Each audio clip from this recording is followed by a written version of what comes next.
आप देख रहे हैं निष्पक्ष दस्तक। मैं हूं राजू यादव। पश्चिम बंगाल में जब कलकत्ता हाईकोर्ट का निर्णय आता है ओबीसी कोटे से मुस्लिमों को आरक्षण देने की बात, और वहां के हाईकोर्ट ने बड़ी उपलब्धि की कि अब तक की जिन्हें भी 2010 के बाद से ओबीसी का आरक्षण दिया गया था वो सारे निरस्त कर दिए गए। लेकिन हाईकोर्ट ने लोगों के साथ संवेदना रखते हुए कहा कि जिन्हें अब तक नौकरी उसके माध्यम से मिल गई है उनके साथ किसी भी प्रकार का छेड़खानी नहीं की जाएगी, उन्हें यथावत जहां है जैसे उन्हें रखने दिया जाएगा। लेकिन बड़ी बात यह है कि योगी ने उस पर एनडीए गठबंधन पर आक्रामक रुख अपनाते हुए आरोप लगाया है कि ये लोग ओबीसी आरक्षण से खेल खेल रहे हैं। अगर इंडिया गठबंधन की सरकार बनती है तो कहीं ना कहीं ओबीसी आरक्षण के साथ खेल खेला जाएगा और ओबीसी में ही मुस्लिम को आरक्षण दिया जाएगा। इसलिए साफ साफ योगी और मोदी कह रहे हैं कि भारत में धर्म के आधार पर किसी भी प्रकार का आरक्षण नहीं दिया जा सकता है। आइए सुनते हैं मुख्यमंत्री योगी आदित्यनाथ की जुबानी ही उन्होंने उड़ीसा में किस प्रकार से पश्चिम बंगाल पर हमला किया है। और यहां की सरकार नौकरशाहों से घिर करके उड़ीसा के भावनाओं के विपरीत आचरण कर रही है। उड़िया परंपरा और संस्कृति को पूरी तरह माखोल उड़ाने का काम कर रही है। उड़िया परंपरा को पूरी तरह अपमानित करने का काम कर रही है।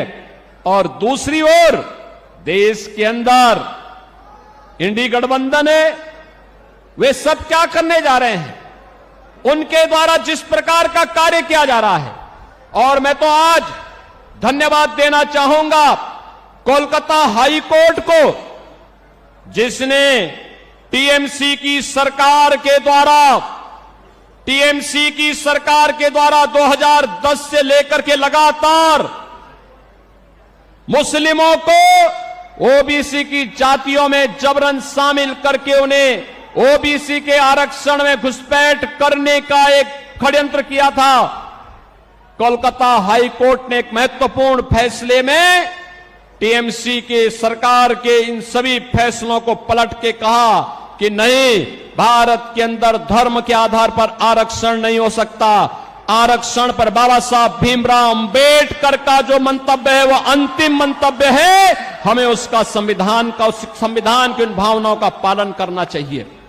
बहनों और भाइयों, धार्मिक आधार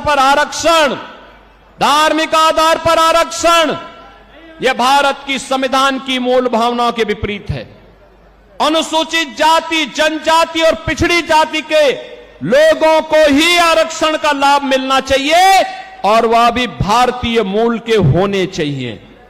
लेकिन ये कांग्रेस हो, टीएमसी हो, बीजेडी हो, ये जितने भी दल हैं, ये तुष्टीकरण की पराकाष्ठा पे चढ़ करके कभी स्वामी लक्ष्मणानंद जी के हत्यारों को संरक्षण देने का काम करते हैं, कहीं पर ये लोग अनुसूचित जाति, जनजाति और पिछड़ी जाति के आरक्षण के अधिकारों पर घुसपैठ करना चाहते हैं। इनके मैनिफेस्टो को अगर आप देखेंगे आपको भी लगेगा ये मैनिफेस्टो भारत के किसी राष्ट्रीय दल के या किसी दल के हैं। आश्चर्य होता है, ऐसे लगता है जैसे किसी मुस्लिम लीग का मैनिफेस्टो हो। इनके द्वारा लगातार भारत की भावनाओं के विरुद्ध आचरण करने का प्रयास हो रहा है। इनके द्वारा जिस प्रकार की बातें कही जाती हैं, विरासत टैक्स की वकालत की जाती है। ये थे उत्तर प्रदेश के मुख्यमंत्री योगी आदित्यनाथ, जिन्होंने कहा कि भारत में आरक्षण बाबा साहब भीमराव अंबेडकर के संविधान के अनुसार होगा, ना कि धर्म के आधार पर। कोलकाता हाईकोर्ट के फैसले को उन्होंने सराहना की है, जबकि ममता बनर्जी पश्चिम बंगाल के मुख्यमंत्री ने उसकी अवहेलना की है। खैर, राजनीति है, कुछ भी हो सकता है।